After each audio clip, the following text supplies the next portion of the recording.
Welcome to episode 11 of Dao To The Wire, where we break down the game, the grind, and the great moments. Today, we're back in the studio. I'm your host, Dylan Dow, and I got a very special guest today. My man, Josiah Jefferson, #1 JUCO tight end in the nation right now, class of 26. Yes, sir. So, yeah. Josiah, you're a San Diego kid. Can you tell me a little about growing up in Chula Vista and everything being in San Diego? Man, I love it here in San Diego. I grew up my whole life here in San Diego, in the East Lake area. So I went to East Lake Middle School. Love it out here. Family, the cultures, everything about it. I just love it. Did you kind of grow up a Chargers fan? You know, your older brother played for the Ravens and the Cardinals, the beginnings, later moved on to the Chargers. Can you kind of tell me, growing up in San Diego with the sports and everything, the Padres, so Yeah. a little bit with that. My dad is more of a Chargers fan and Padres fan. We're definitely Padres fans, but I was just a fan of where my brother was playing for, if I'm being honest. So call me a bandwagon, whatever it is, but whoever he was playing for, that's who I was going for. Was it kind of a surreal moment, your brother's playing for the Chargers and you guys be from San Diego, even though they made that move to LA? Yeah, most definitely. I mean, it's an easier drive for us. And then for him to be able to play this hometown team, or used to be hometown team, right? I think it's just a blessing. And then, I see him in the Padres suites. Have you made your way out to any of the Padres games? Oh yeah. I've been to probably my fifth one, and I'm still counting. You know what I mean? I love going to Padres games, the energy, the food, all of it. Can you tell me a little about your younger stuff? You said you didn't kind of grow up playing football. You kind of started basketball. So what really started your love for sports? My love for sports started young, so I've always been in some type of sport, whether that's football, basketball. I even did wrestling, like karate, all that stuff. I'm always doing something, and I think just keeping me active and just the love for doing some type of sport in the team aspect has just been something I've always done. So, like you said, I played basketball all my life pretty much, and then I kind of made that transition to football later on. So did you even touch a football before your senior year at Mater Dei? I played a JV year, my sophomore year, just for fun, and I actually really loved it, and I had a fun time with my friends, so that sparked it too. Can you tell me a little about that transition from going to the basketball court onto the football field? Yeah, what a lot of people don't know is that a lot of the basketball things kind of translate to the football. The shiftiness, footwork, that stuff translates, and the only thing that you got to have contact courage, right? A lot of people struggle with. For me, that wasn't a problem. But like I said, a lot of the things from basketball do translate over to football. So it was I wouldn't say an easy adjustment, but you put the work in and reap the outcome. Can you tell me a little about your senior year? What was that, 25? 2024. 2024, okay. Can you tell me a little about that senior year? Yeah, the senior year, I would say we had a good year. We had a pretty good year. We lost in the playoffs to Madison. We had a really talented team. We had Isaiah Buxton. He's at State right now? Yeah, he's at State. We had Anthony McMillan. He's at Chardon. We had a lot of talent. Johnny Scott, he played at I think it was USD, or I can't remember. But we had a lot of talented players. But I coming in late from basketball, and my chemistry with the quarterback, it was pretty cool. I was able to come in and click that fast with the team. So it was good. We had a good run. And yeah, we ended up coming short in the play. So you played receiver, or did you go both ways as well? I played receiver. I played a little bit of safety. Yeah, I played a little bit of safety. So can you tell me what it's like? You play high school receiver, and then you make that transition to Southwestern, where you're at right now, and you kind of play tight end. Can you tell me a little bit about that? Oh, yeah. So I thought I was a receiver, 100%. Coming into Southwestern from high school, I thought I was a receiver. I get to Southwestern, Coach Rodriguez, head coach, Southwestern, he goes, "You're a tight end." And at first I was like, man, this guy doesn't know what he's talking about, man. You don't know what he's talking about. He's like, "You're a tight end. Like, you have the frame, you put on weight. I think things will really change for you." And it wasn't until I bought in to being a tight end before I started seeing the results from it. I mean, you kind of you look like a receiver, you know what Yeah, I'm saying? Like yeah, the size for a receiver. Yeah. But I feel like tight ends, they have that different physicality. You know, it's like blocking and there's more to the game at tight end. Right. So can you tell me a little about being a tight end this last year when you're playing at Southwestern? Oh yeah, most definitely. Like here's what the difference he told me was. You get a receiver who runs a 4.5, bigger, right? Who can go up and get the ball, run routes crisply. That's normal, right? You got to be able to do that. But at the tight end position, it's rare to find a tight end that can, a 4.5 receiver and a 4.5 tight end. That's a first round pick to a fifth round pick in the NFL. You know what I mean? Yeah. You see the difference? So that's what he was telling me. Like, you have an advantage at being the tight end because of the route running that I have, my speed and things like that. So I think that me playing tight end as opposed to receiver, it did give me the upper hand. And I watched some of your film. They kind of bump you out to the slot too. So yeah, exactly. That really makes a difference as well. Yeah. Can you tell me what made you want to go to Southwestern, the JUCO route? Is it because you're a late bloomer that you didn't have many offers and looks in film? Is that what it was, or? I think for me, it was just like I had some offers. I had D2 offers. I had a preferred walk-on that came very late to UNLV, but at one point I was committed to an NAIA. It was called Benedictine College, and so I didn't really have all the offers and things that I wanted. So a lot of people say this like betting on yourself, but you really are doing that when you go to junior college and when you're going JUCO. So that's exactly what I did. Bet on myself, and I had to understand, like, if I want to go higher, I got to take risk. And risk is everything in life. You know what I mean? So I trusted in God, and that's how it happened. Do you think you would have went D1 in basketball if you would have kept pursuing? That's a good question, man. Basketball is harder to go D1. Oh, most definitely. The rosters are smaller. Exactly. Yeah. Rosters are smaller. A lot of people at my size, but I think I could have did it. And you played the three? Maybe not. I honestly, I think I played everywhere, but I'd say three. Yeah. Any other like college basketball you watch? March Madness. Yeah, I watched March Madness. I was more of an NBA guy though. I watched LeBron. Yeah. Everything LeBron. That's your GOAT? That's my GOAT. Yeah. Debatable. Everybody comes at me for that, but LeBron's a GOAT. Okay, right on, bro. Yeah. And then can you tell me a little about your commitment to Utah? What made you pick Utah over other schools? Or even your recruitment process when you're going JUCO and then, they all start coming at once. You got Arizona, Oklahoma. Yeah. They all start coming at once in the visits. So can you tell me a little about that recruitment process that no one really gets to see? Oh, yeah. So, you see it from behind the scenes, like from other people.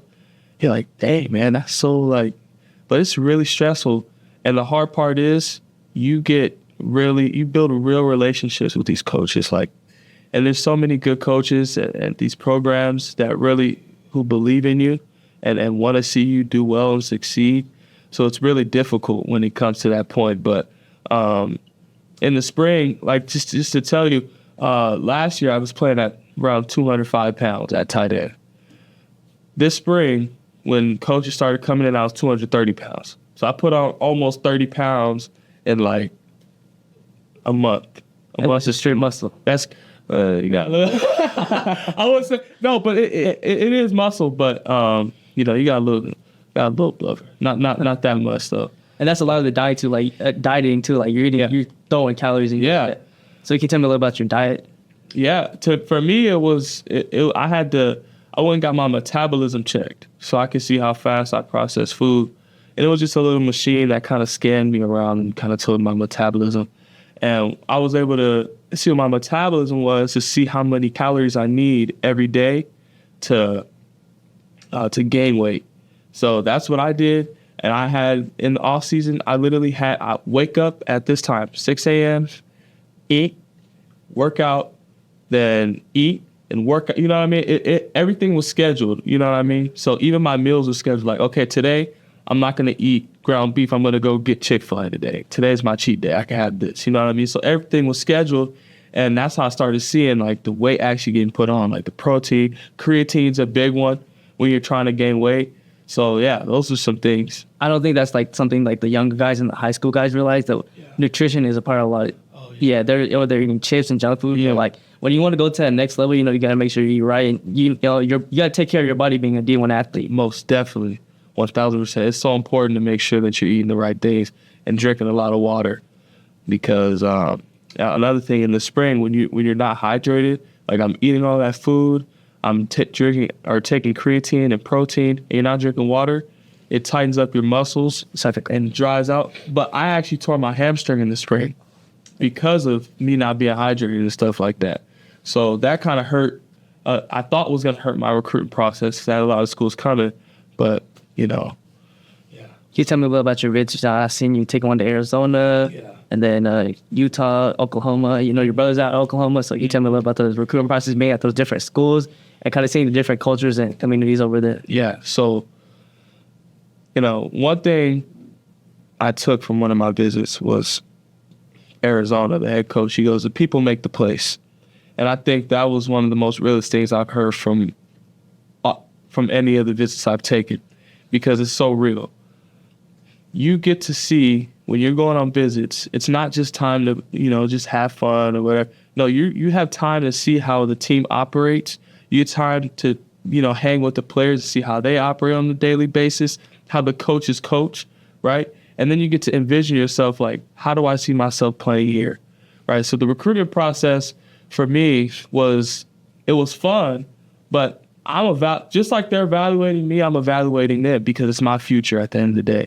So I'm watching how they operate, how the practice structure is, how are they transitioning from drill to drill, you know what I mean? Yeah. Stuff like that. So it was a tough decision.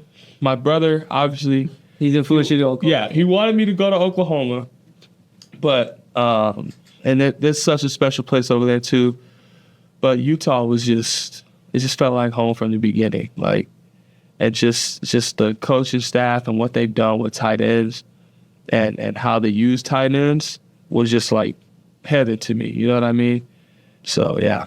Can you tell me a little about, I see you're out there on game day, you know, they play UCLA. You go up there, you kind of watch them. Can you tell me a little about that game? Man, that game was awesome. Like, that was complete domination. I mean, it was almost like, to me, it's like, some like tackling, but like, it was like a perfect game to me. Like, quarterback depth looked nice. Tight end scored 2 touchdowns, you know what I mean? Like, the run, like, it's just, they all just looked like they were on one accord. It was awesome, man. It was awesome. Yeah. Okay, I got a good question right here.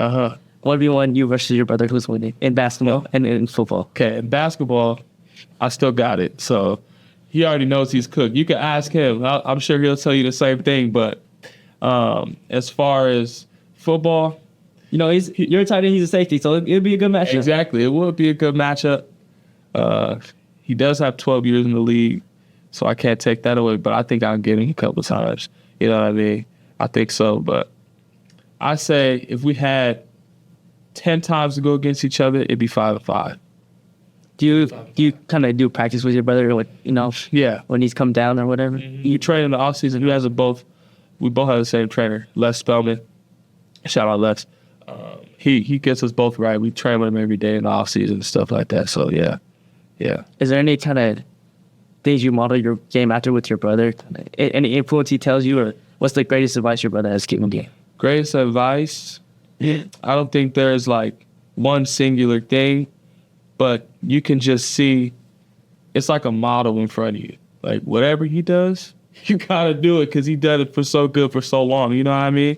So that's how I go. I don't think there's one thing that he's done, but in the aspect of everything that he's done, like, I don't know if you know, but he was a scout at one point. Hadn't played football in 2 years. Wakes up on Friday, I want to play again. Suits up, balls out in the NFL. Like, how many people can do that? You know what I mean? It takes like just his discipline. Like, you spend a day with him and just see how he operates. Like, there's a reason why he can do things like that. You know what I mean? Yeah. So you were at a young age, I would say 10 or 11 when he entered the league? Yeah. So were you traveling? I might have been young. I might have been like, yeah, I'd say something around that. Something like that. Yeah. Were you traveling out to his away games, or like when he was at Baltimore, Arizona? Were you watching? Yeah, I was in Arizona once a lot. Even Baltimore too.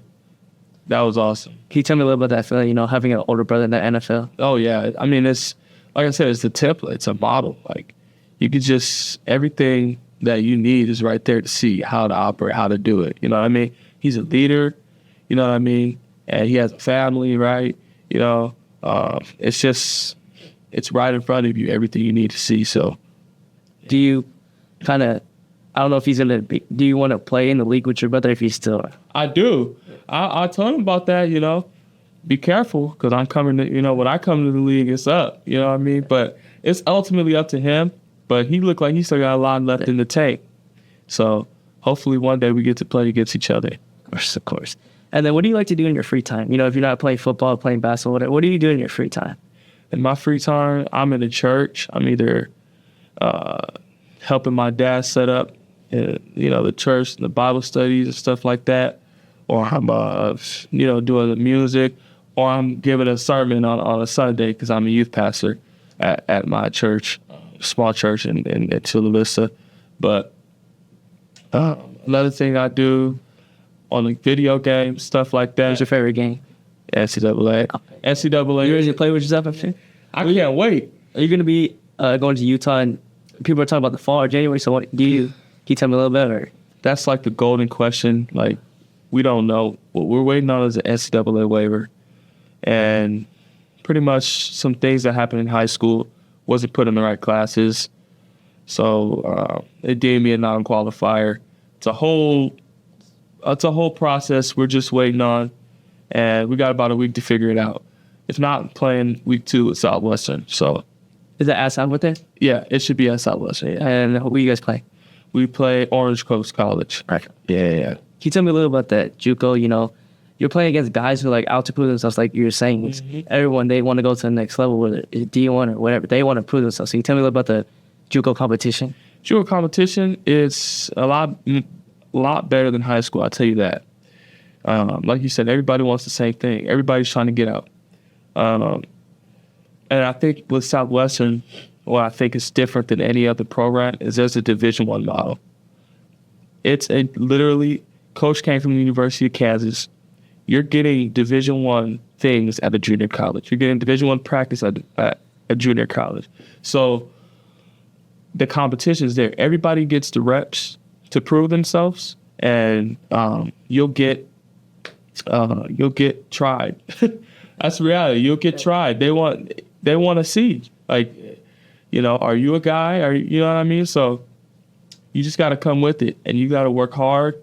And it's just like, what are you willing to do to set yourself apart? Find a way. Right. And your stats don't even show it, not to knock you. Nothing. Yeah. You know what I'm saying? You have 23 catches, a couple hundred yards, and no touchdowns, but you're still getting D1 offers. Right. So you can't find a way. What you got to do that, make a name for yourself. Well, number one, we didn't have the best season last season. Coach came in, he had four months to get a roster. So we threw for maybe, 1,000 yards for the whole season. So, I mean, and it's nobody's fault, right? But, just not the camaraderie we didn't have yet. And we were underdeveloped at the time. Like I said, I was playing at 205, playing at 205 pounds at tight end. So, you know what I mean? So what happened was, what allowed me to get these opportunities was the off season. That's what matters. Anytime you get to put yourself and better yourself, in the spring I came back a new person. Imagine being 205, you show back up, you're 230. Coaches are coming in like, well, who in the world is this? That's not the same guy I saw. You know what I mean? And yeah, man. So that was a difference maker. Like the weight, you gotta be able to move people. And I still gotta put on some more weight, but you gotta be able to move people at tight end. You know what I mean? So yeah. Can you tell me a little about the blocking aspect? I think that's very underrated at the tight end position. Yeah. People kind of think like Kelsey, Gronk, just scoring touchdowns, but no one really realizes about the blocking aspect of it. And that's something I'm working on, because the reality is I haven't been asked to block in line against a 300-pound defensive end ever, right? So it's a stepping stone for me, and I'm getting better every day at it. But it's so important. I have schools coming in. First thing they're asking is, can he block? Well, yeah, I could block, but I'm willing to block. I need you to teach me the technique. You know what I mean? So that's what we're working on. It's just a technique aspect, right? It's not just going up and hitting somebody. You gotta fit your hands inside. Low chopper. Yeah, you gotta get low. We call it demeanor. You got demeanor. Coach Krieger tell us. So it's things like that you don't see. You think it's just going up and blocking somebody. Man, those guys are getting paid to get around you. You know what I mean? You know? So, yeah. Even at the wide receiver position, too. Plus, you guys run outside. They got to block, too. So, Absolutely. so yeah, it's definitely an underrated skill. Most definitely. Yeah. Do you kind of go and play at safety in high school? Do you kind of see yourself going both ways at college? Or, I know it's something like a guy like Travis Hunter, but like, yeah. Me? I seen like people at, JUCO or go D1, and they're just sitting. So, they end up changing positions. So that kind of something you see yourself doing. Not me. I think my future's at tight end, and I think as I continue to progress in my development, it'll be real scary. But I have seen that happen a lot in junior college. Because, it doesn't matter where you are. Everyone, they just want an opportunity. Right. And that's coaches moving you to different positions just so you can get opportunity to at least play or get some film. So right. Yeah. And that happens all the time. You get players here at Southwestern, they gotta change positions because coach sees their future at a different spot. So when you get your position changed, you got to buy into it, regardless if you like it or not. If coach sees something in you, potential-wise, got to buy into it. Is there a receiver or tight end, whether it's D1 right now, NFL? Is there someone you kind of model your game after?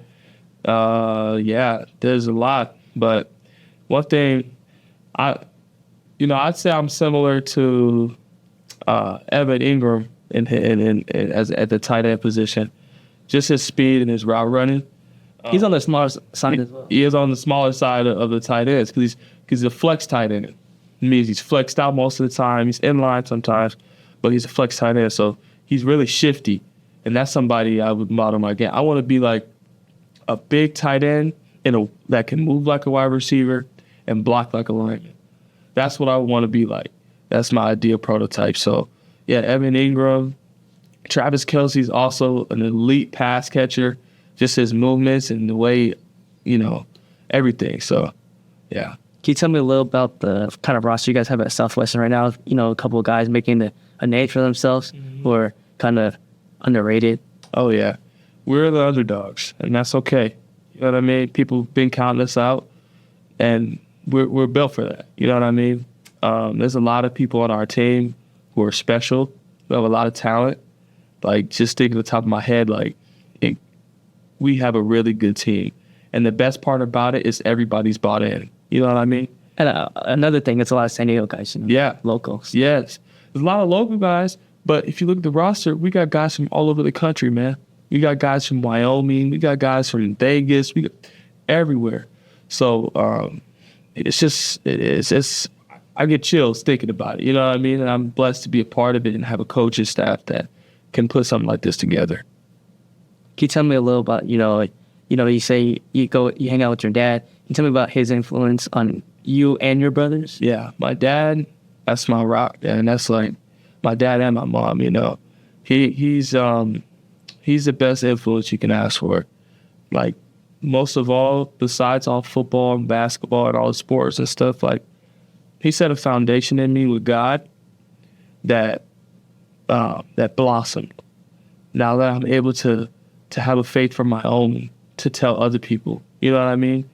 So that's the biggest thing that anyone can ever have, is a dad who can set a foundation for you and that can set an example to you of how to be a husband one day, right? And how to be a father one day, you know what I mean? To your own children, you know what I mean? So, and then in the sports aspect, he's a boxer. He's a professional boxer. So he's got the athleticism too, and he passed it down, So yeah, it's awesome. And then you guys had your first game 2 days ago or yesterday? Yes. What's today? Monday? 2 days ago. 2 days ago. Yeah. What do you kind of do to prepare for your game? Do you keep the same pregame rituals for everything from like when you were in high school, going to Southwestern, even playing basketball and football? Do you kind of keep the same pregame?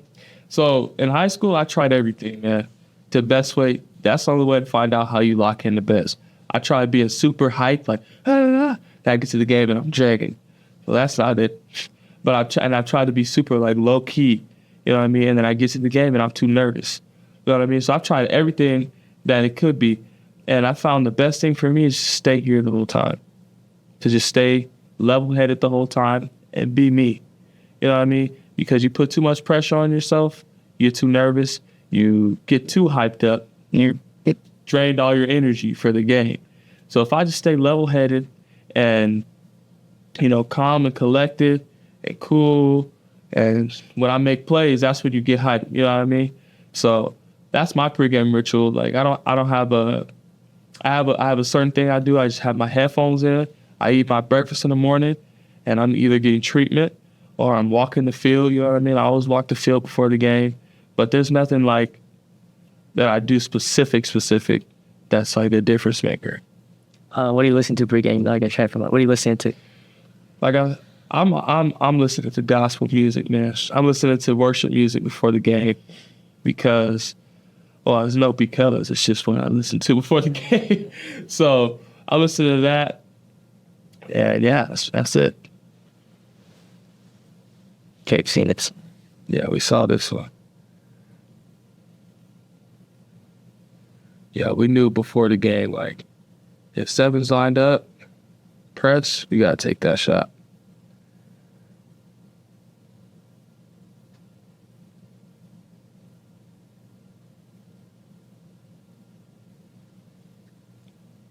How do you like the Southwestern Stadium? It's crazy for a JUCO, man. They play a lot of the high school championships over there. Yeah.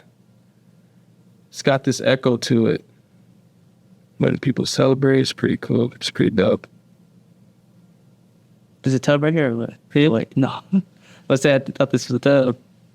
It is a tub, but it didn't. It got called back? It got called back, man. Somebody was off the ball or on the ball. It shouldn't have been. They're running dudes over. Sir. This is against Laverne. It's a D3 school.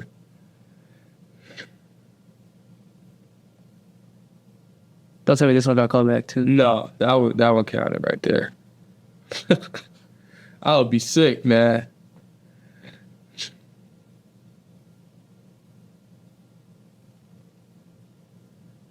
Yeah, Connor Underhill, the quarterback here, he's at Davenport. Some blocking highlights. There we go. Yeah.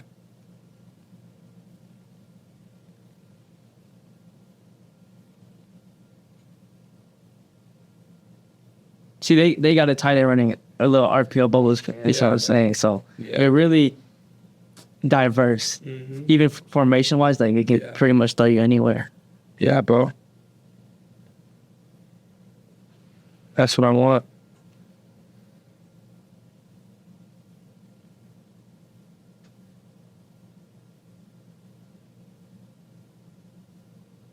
But gotta get off of that. Right?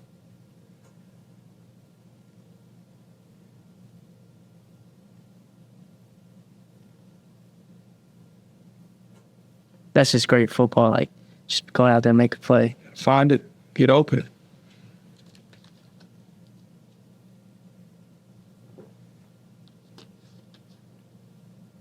You little hush.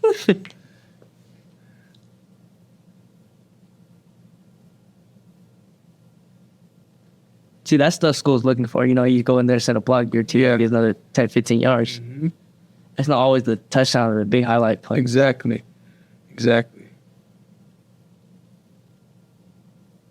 It was a crazy game for me, this game.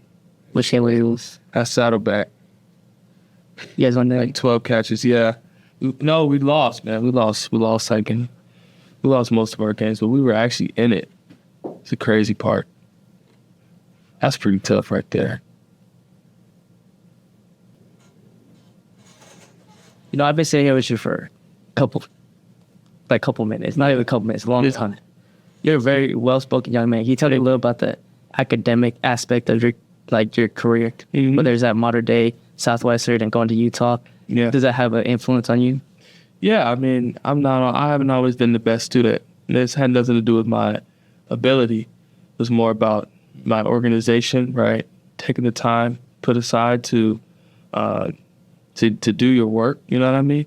But, when you get older and as you realize, like, okay, it's not a game anymore. Like, we're not in high school anymore. We're in junior college. We got to lock in now. So, I mean, academic-wise, we had a good school at Modern Day, And, they did all the right things. And I wasn't a bad student, but compared to now at Southwestern, like you get 3.0 to 3.7, big difference, right? What was the difference between that? Attention to detail and just buying in. You got to lock in now. You're in college. You're grown. You know what I mean? So, yeah. Can you tell me, I asked this to even the high school kids, how do you balance being a student athlete? Like, it's a very difficult task that no one really realizes. You're spending hours on the field, court, wherever you're at, and you still have 5 or 6 classes. Mm-hmm. So, fun fact, this summer I took 11 classes. Is that just to go over to Utah? Just to go to Utah. So that was one of the most stressful times of my life. And I'm still practicing with Southwestern at the time, too. And there was a couple of days where I had to tell Coach, like, hey, I got work to do today. It's okay if I sit out.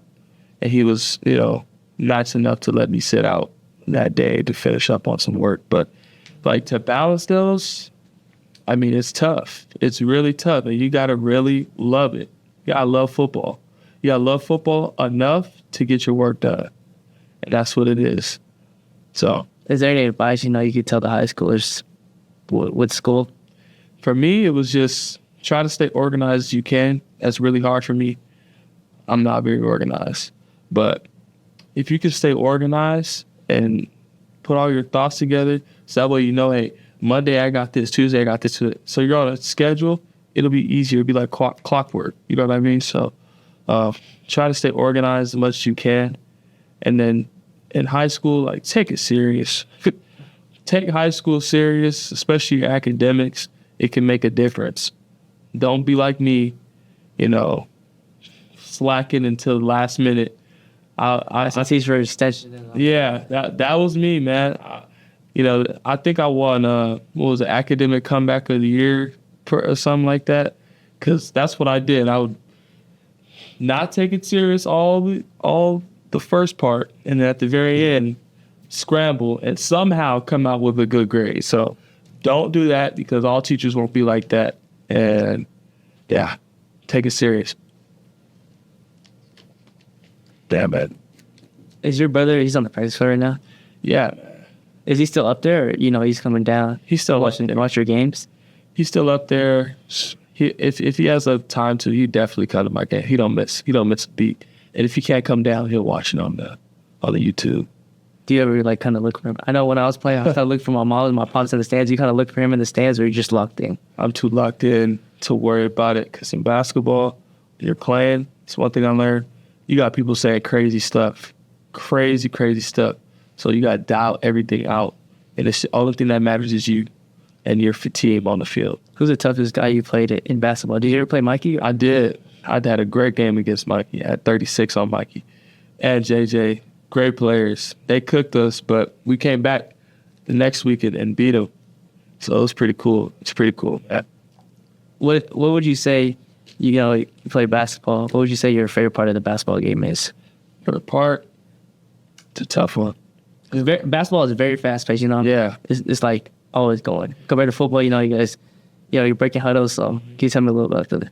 I think just the skill work, like the time you put in the off season with your skill work and dribbling and stuff like that, and then you get to the game, you actually put it in motion. It's very hard to do. So when you do it, it's a very rewarding feeling. So that's one of my favorite things about basketball. Yeah. And then going back to football, we just watched your film. How many days of the week you guys watching film at Southwestern? Oh, every day. We're always watching film. And you got to watch film on your own too. So you watch film at Southwestern, you go watch some more film. So most of the time, I'm watching film Southwestern, and then I'll watch film with the coaches. When I go over to quarterback's house, I watch some film with with quarterbacks too. You know what I mean?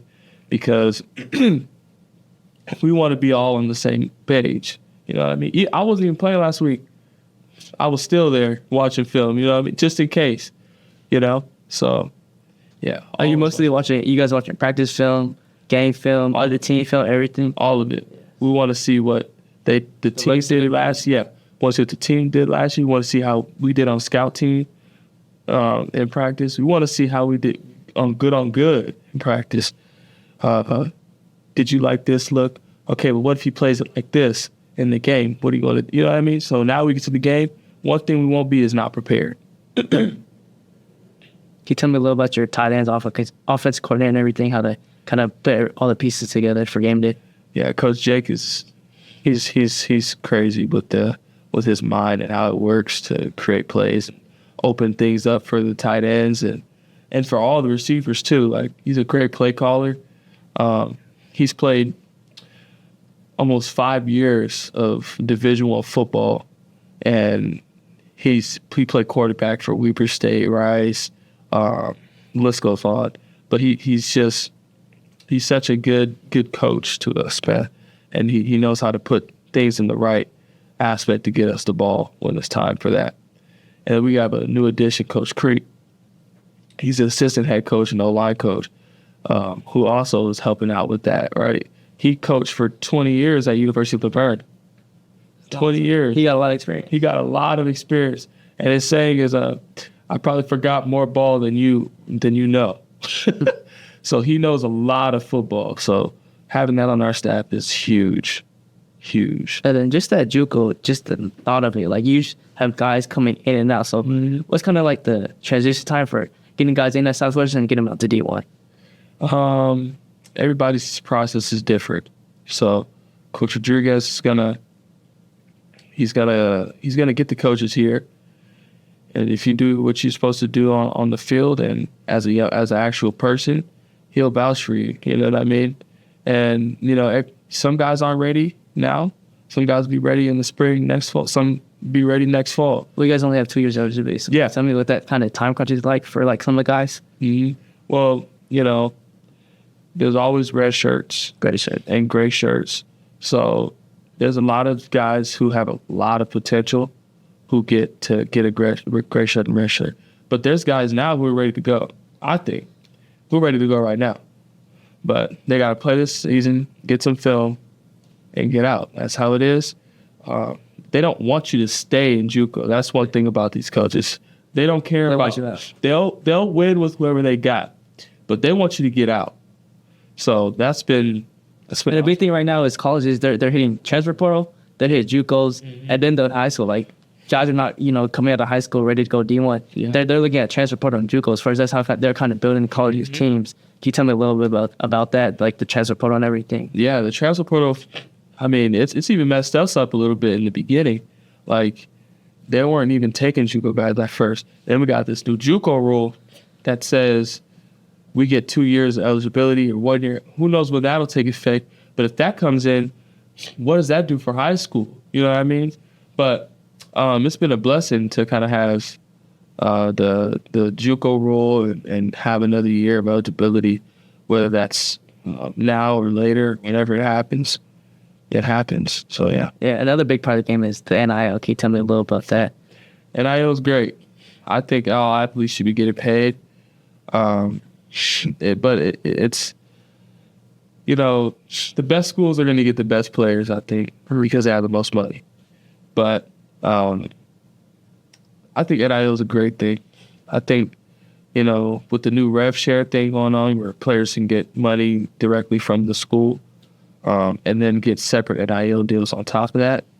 I mean, I think that's great, and I think athletes deserve it. Oh, most definitely, you guys put in more work than some people are working their 9 to 5. Exactly. You guys are putting in on the field, off the field, film, practice, everything. So you guys are very bought into the game, and it's very appreciated for people to go out there and watch some of the best athletes in the world.